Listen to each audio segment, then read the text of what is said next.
নমস্কার। আমি অ্যাস্ট্রোলজার পরন্তপ শাস্ত্রী বলছি। আপনারা যদি আপনাদের শত্রুদের কার্যকলাপ, ষড়যন্ত্র যা তারা আপনার বিরুদ্ধে করছে তা বন্ধ করতে চান এবং আপনার শত্রুদের যদি আপনার সামনে আপনার কাছে মাথা নত করাতে চান, আপনার কাছে ক্ষমা চাওয়াতে চান, তার জন্যই আজকে একটি টোটকা আপনাদের দেব। এই টোটকাটি খুবই সহজ এবং অতি কার্যকরী একটি টোটকা। এই টোটকাটি করতে হলে আপনাদের কিছু জিনিস দরকার পড়বে, যা খুব সহজেই আপনারা বাজারে কিনতে পেয়ে যাবেন।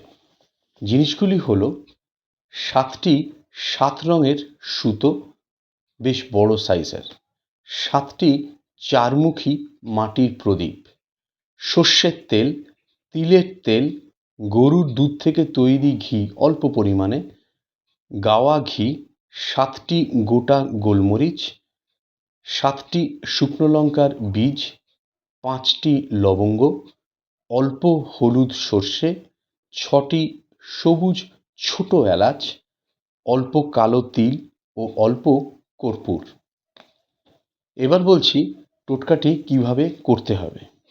শত্রুকে পরাজিত করার জন্য মোট 7 দিন এই ক্রিয়া করতে হবে। টোটকাটি কোনো একটি সোমবার শুরু করবেন এবং পরপর 7 দিন অর্থাৎ সোমবার, মঙ্গলবার, বুধবার, বৃহস্পতিবার এইভাবে রবিবার অবধি করতে হবে।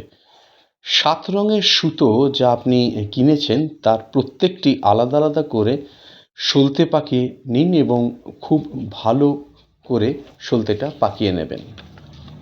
এবার প্রত্যেকটি প্রদীপে 1 রঙের সুতো দিয়ে প্রদীপের চারমুখে 4টি সলতে দিতে হবে। প্রত্যেক দিন আলাদা রঙের সুতো হবে, 7 দিনে 7টা রঙ। এবার একটি করে প্রদীপ আপনার বাড়ির উত্তর পশ্চিম কোণে রেখে প্রদীপটি শত্রুর নাম করে ও তার পরাজয় কামনা করে সোমবার প্রদীপে সর্ষের তেল দিয়ে ও 7টি গোলমরিচ দিয়ে প্রদীপের 4টি মুখ জ্বালিয়ে দিতে হবে।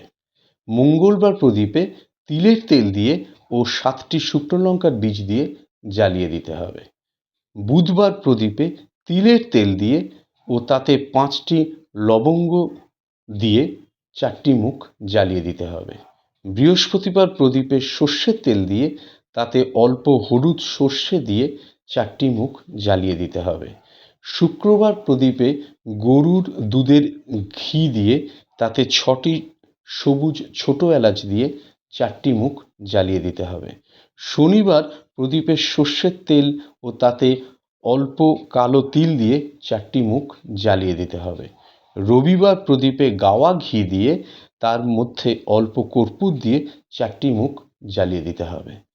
এই টোটকাটি পরপর 7 দিন করে দেখুন, দেখবেন আপনার শত্রু আপনার কাছে মাথা নত করেছেন, ক্ষমা চেয়েছেন।